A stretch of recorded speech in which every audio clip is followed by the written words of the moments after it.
अस्सलाम वालेकुम, welcome back. मेरा नाम आफ्ताब अहमद फ्रॉम केएमयू। उम्मीद करता हूँ सब खैरियत से होंगे। ठीक है, जिस तरह हमने रिस्पायरेटरी सिस्टम की स्टार्ट ली हुई थी, उनमें हमने अपर रिस्पायरेटरी ट्रैक भी एक्सप्लेन की, फिर लोअर रिस्पायरेटरी ट्रैक, फिर हमने लंग्स की कंपोजिशन क्या है, लंग्स किस चीज़ से बने हुए हैं।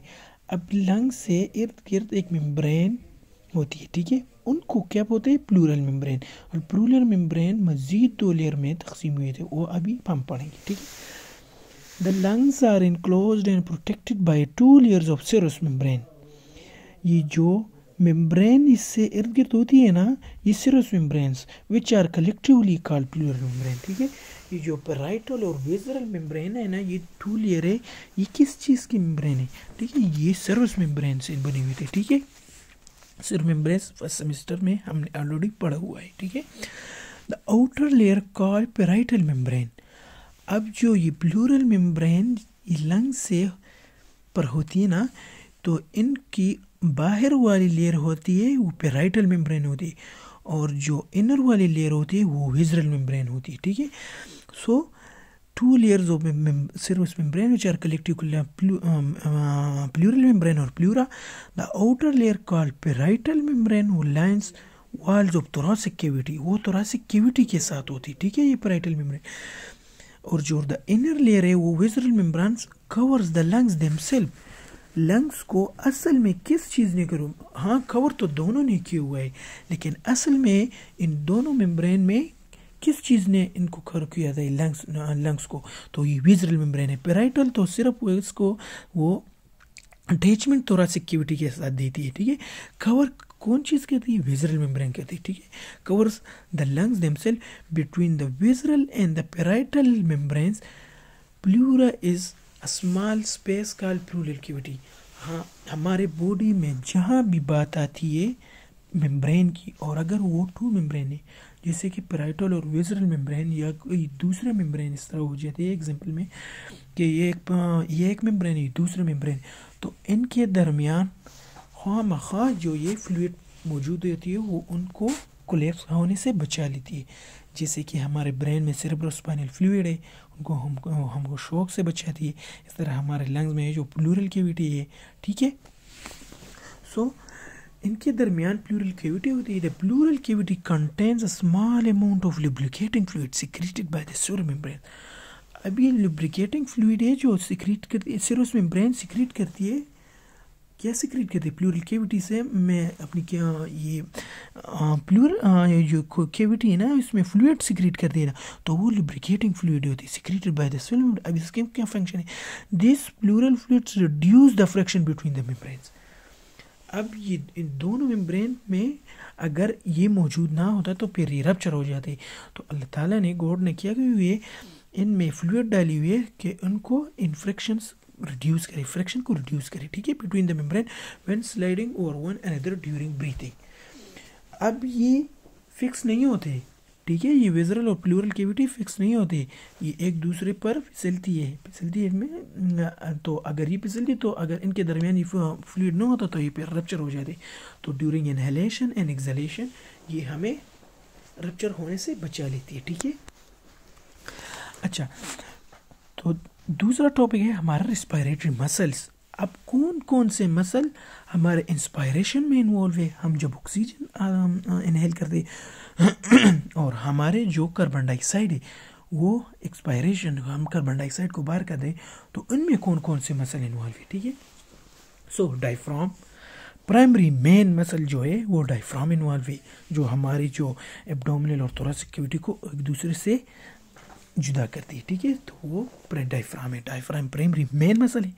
स्टर्नोक्लीडोमास्टाइड मसल जो हमारे नेक से आकर हमारे रिब्स के साथ जुड़ी होती है, ये स्टर्नोक्लीडोमास्टाइड मसल, एलिवेटेड स्टर्नम। ठीक है, हमारे नेक से पीछे वाले नेक नहीं है, यहाँ से जो आती है और इधर ये हमारे स्टर्नम के साथ अटैच हुई। तो स्टर्नोक्लीडोमास्टाइड मसल इसमें इन्वॉल्व है। स्केनलेस मसल है, स्केनलेस इलिवेटेड फर्स्ट 2 रिब्स, ये जो फर्स्ट हमारे 2 रिब्स नहीं है, ट्रू रिब्स में हमारे फर्स्ट 2 रिब्स, ये स्केलनेस के साथ जो है ये मसल इन्वॉल्व है। एक्सटर्नल इंटरकोस्टल मसल, अब ये एक्सटर्नल इंटरकोस्टल और इंटरनल, एक्सटर्नल इन्वॉल्व है इंस्पायरेशन में। ठीक है, अभी एक इंटरनल होती है, एक्सटर्नल। इंटरनल हमारे वजूद की तरफ, हमारे मीडियल लाइन की तरफ, तो हमारे मीडियल लाइन की तरफ इंटरनल होती है और हमारी बाहर वाली जो होती है वो एक्सटर्नल होती है। जैसे हम बात करें, 2 फिंगर्स ले ले, एक टम्ब ले ले और जो लेडी फिंगर ले ले, तो ये लेडी फिंगर वाली नहीं है, ये बाहर वाली, तो ये एक्सटर्नल इंटरकोस्टल है। तो एक्सटर्नल इंटरकोस्टल कौन है? ये इंस्पायरेशन में इन्वॉल्व है। और जो हमारे मीडियन लाइन है, जो हमारे मीडियन लाइन हमारे जो बॉडी के दरमियान आई हुई है, तो उनके साथ कौन सा है? Internal intercostal. तो इनकी बुनियाद की वजह से इनको इंटरनल और एक्सटर्नल दिए हुए। एक्सटर्नल बाहर की तरफ थोड़ी होती है, थोड़ी, इतनी नहीं होती, हाँ होती है इंटरकोस्टल, लेकिन एक्सटर्नल थोड़े बाहर होती है। इनकी शेप पर भी डिपेंड करती है, ठीक है। वहाँ एक हॉरिजॉन्टल होगी, फिर वर्टिकल होगी। तो ये एक्सटर्नल जो है ना, ये थोड़े से वर्टिकल होते हैं लेकिन थोड़े से टेढ़े होती है, ठीक है। और जो हमारे इंटरनल इंटरकोस्टल में जो एक्सपायरेशन में इन्वॉल्व है, ये थोड़े सीधे होते हैं, ठीक है। सो एक्सटर्नल इंटरकोस्टल, ये एमसीक्यूज पॉइंट ऑफ व्यू से बहुत इंपॉर्टेंट है, ठीक है। External intercostal muscle moves ribs upwards and outward. जब हम इंस्पायरेशन करते हैं ना, हमारी चेस्ट थोड़े बाहर आ जाती है, ठीक है। So move ribs upwards and outwards. अब आते हैं मसल ऑफ एक्सपायरेशन, इन्वॉल्व उनमें 4 मसल, डायफ्राम, स्टर्नोक्लीडोमास्टाइड्स, स्केलेनिस और एक्सटर्नल इंटरकोस्टल। अब मसल ऑफ इंस्पायरेशन में क्या है? रेक्टस एब्डोमिनस, एब्डोमिनस के नीचे, ये एब्डोमिनस नहीं है, ये भी हमारे लिए एक्सपायरेशन जब हम कर देना, मसल ऑफ एक्सपायरेशन में रेक्टस एब्डोमिनस, ये हमारे थोरेसिक कैविटी डायफ्राम से थोड़ी नीचे नहीं थी, ये मेन मसल इसमें इन्वॉल्व होती, ठीक है। रेक्टस एब्डोमिनस मसल हम ऑलरेडी फर्स्ट सेमेस्टर में पढ़ी है, ठीक है। दूसरा क्या है? इंटरनल इंटरकोस्टल, जिसे मैंने उधर बताया एक्सटर्नल, ये इधर internal, pulls the rib down और इनवर्ड। जब हम इंस्पायरेशन करें तो हमारी चेस्ट ऊपर हो जाती है ना, वॉल्यूम थोड़ी कम हो जाती है, प्रेशर ज़्यादा हो जाता है, ठीक है। तो हम ऑक्सीजन लेते, जब अब हम ऑक्सीजन ले लेते, कार्बन डाइऑक्साइड बाहर, तो वो एक्सपायरेशन है, तो pull ribs downwards and inward, थोड़े रिलैक्स हो जाती है, ठीक है। These abdominal muscles are used when expiration is active. ये दोनों जो मसल है ना, ये एक्टिव है, किस चीज़ में एक्टिव होंगे? एक्सपायरेशन में एक्टिव होंगे, ठीक है। वैसे तो वो इंस्पायरेशन एक्टिव प्रोसेस है और एक्सपायरेशन पैसिव प्रोसेस है, लेकिन एक्सपायरेशन में ये क्या, ये दोनों मसल कब एक्टिव होंगे? जब एक्सपायरेशन हो, ठीक है। फिर इसमें external oblique muscle, internal oblique muscle और ट्रांसवर्स एब्डोमिनस मसल भी है इसमें इन्वॉल्व है। एक्सटर्नल ओब्लिक मसल हमारे ओब्लिक मसल में, इंटरनल ओब्लिक मसल भी हमारे थोरेसिक कैविटी के साथ जुड़े होते हैं, और ट्रांसवर्स एब्डोमिनस मसल और एब्डोमिनस से थोड़े मसल भी हमारे एक्सपायरेशन में इन्वॉल्व है, ठीक है।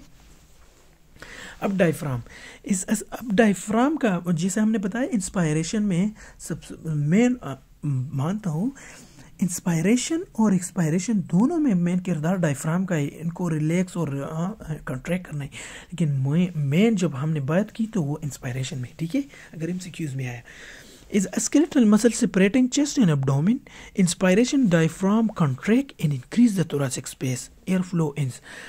जब डायफ्राम कंट्रैक्ट हो जाती है तो थोरासिक, इसमें अभी कौन सी ला आती है? बॉयल्स ला, ठीक है।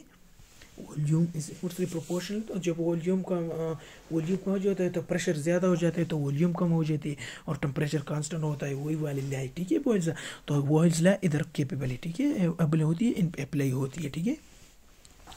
Inspiration, diaphragm contract and increase the thoracic space, ठीक है। थोरासिक कैविटी स्पेस तो जब स्पेस बढ़ जाती है तो फिर प्रेशर जब बढ़ जाती है ना, तो वॉल्यूम कम हो जाए, तो वॉल्यूम क्या है? वॉल्यूम बाहर ऑक्सीजन का ज़्यादा है ना, तो ऑक्सीजन अंदर आ जाएगी, ठीक है। तो इंस्पायरेशन हो जाएगी। Expiration, during diaphragm relaxes and decrease the thoracic space, air flow out inverted by the phrenic nerves. अब ये डायफ्राम जो है ना, हमारे बॉडी में जितने भी ऑर्गन है, तो उनको तो नर्व जो हमारे ब्रेन से तो मैसेज किसने चीज़ पर आएगा, वो नर्व है ना। तो डायफ्राम तो भी हमारी जो है हमारी ब्रेन जो है इंस्पायरेशन एक्सपायरेशन कंट्रोल करती है, रेस्पिरेटरी सिस्टम कंट्रोल, तो वो डायफ्राम किस चीज़ से control? Free neck nerve fibre, cervical C3, cervical 4, cervical 5 inverted by free neck nerve fibres, ठीक है। अब function of diaphragm, diaphragm is made of muscle of inspiration, is made of inspiration. देखो ना, inspiration में वो abdominal straining, abdominal से जो हमारे जब हम फीसिस करते हैं तो उसमें भी थोड़ी हेल्प करती है, तो वो एब्डोमिनल स्ट्रेनिंग जो है वो इसमें आती है। और तरह को एब्डोमिनल पंप, थोरासिक और एब्डोमिनल जो पंप है ना, तो उसमें भी थोड़े मदद देती है, ठीक है। अब nervous control of respiration, nervous control, अब जो है हमारे नर्वस कंट्रोल किस तरह मैसेज आता है कि आप इंस्पायरेशन कर दो, अभी अब एक्सपायरेशन कर दो, ऑक्सीजन की कैपेसिटी कम है, एसिडिटी की तरफ जा रही है, बेसिडिटी की तरफ जा रही है, तो ये कौन करता है? ये हमारे ब्रेन करता है। ब्रेन में दो पार्ट्स है, ठीक है, medulla oblongata and pons. So respiration is controlled by the respiratory center in the central nervous system. The respiratory muscle contract as a result of nerve impulse transmits to them. Contract हो जाती है जैसे ही message आ जाती है to from the center in the brain and relax in, और जब message नहीं आते तो फिर रिलैक्स हो जाए ना, क्योंकि पहले कंट्रैक्ट हुई, जब कंट्रैक्ट इनको रिलैक्स होना है तो ये फिर रिलैक्स हो जाती है।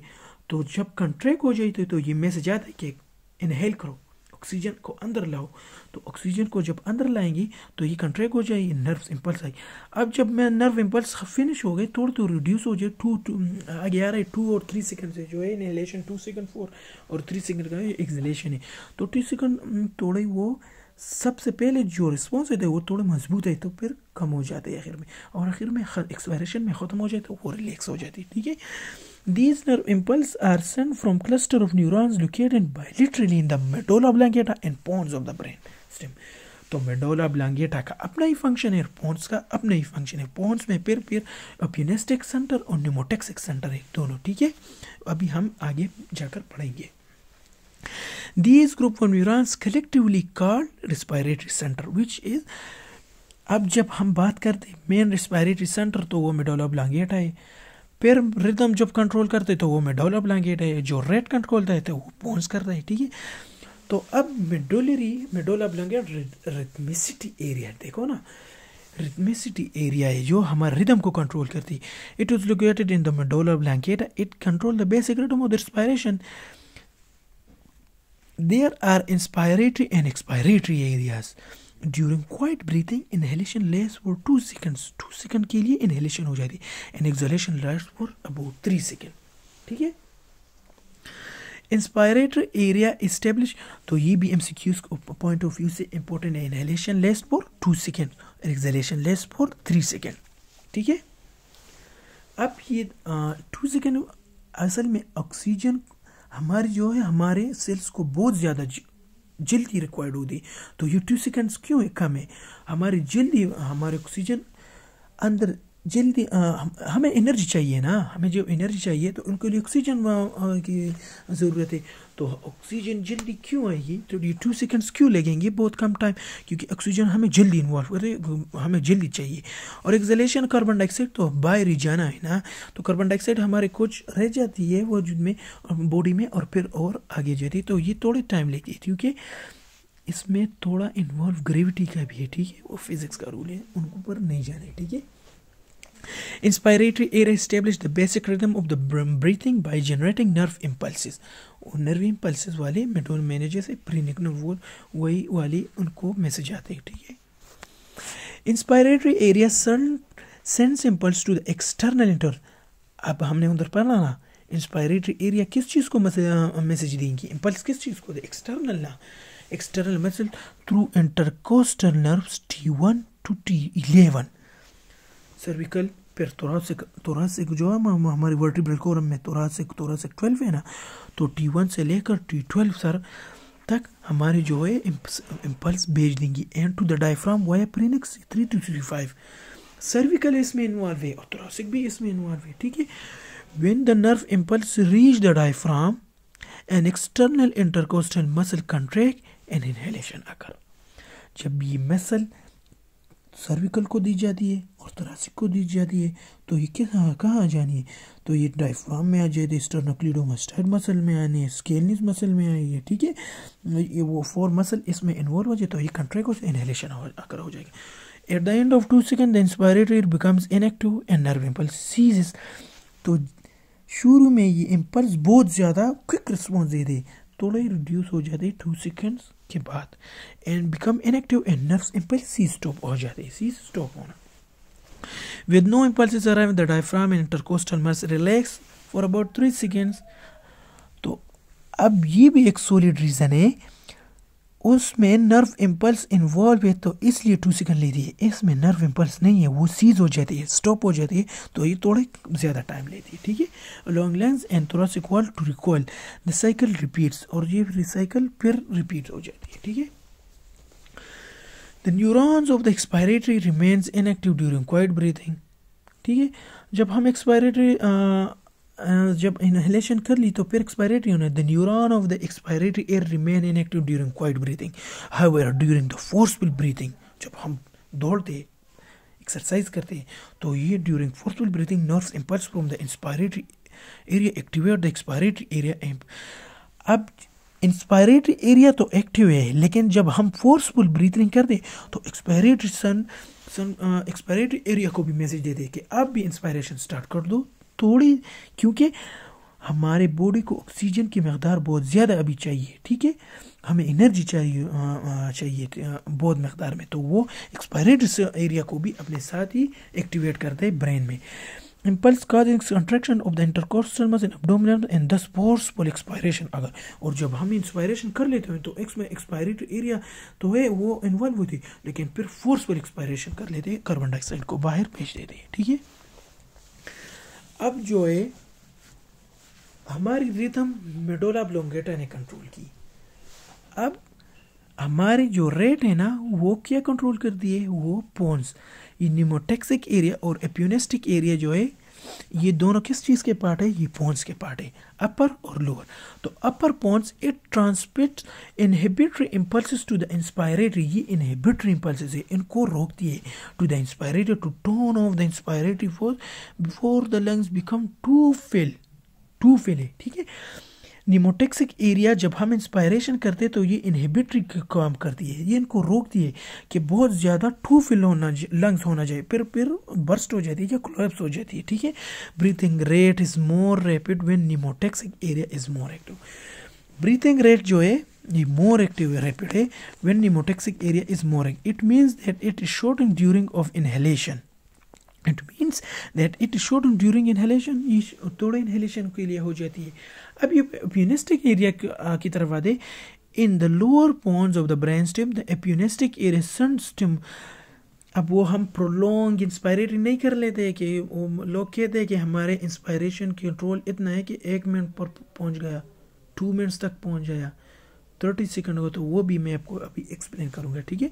In the lower pons of the brainstem the apneustic area send stimulatory impulses to the inspiratory area that activate it prolong inhalation. जब हम प्रोलॉन्ग इनहेलेशन कर लेते हैं ना तो वो एपियोनेस्टिक एरिया करते. तो ये भी एमसीक्यूज में आते हैं या लोग ही पूछ लेते से आपसे, तो आप ये जवाब देखिए. हम तो बताते हैं ना कि ये ब्रीथिंग जो है ये तो इनवॉलंटरी, ये तो होती है, तो हम जो ब्रीथिंग को होल्ड कर दे तो ये क्या मामला है, तो ये वही वाला मामला है. आप इसको फिर एक्सप्लेन कर दोगे कि ये ब्रेन में एक पार्ट है, एक हम मानता हूँ कि जो मेडुला ऑब्लोंगेटा है वो तो रिदम कंट्रोल करता है, लेकिन हम जब ब्रेन में एक पार्ट से पोन्स जो हमारे थर्ड वाले ब्रेन में पोन्स में पर आ जाते हैं ना ब्रेन स्टेम में, तो इसमें एक पोर्शन है एपियोनेस्टिक और निमोटेक्सिक.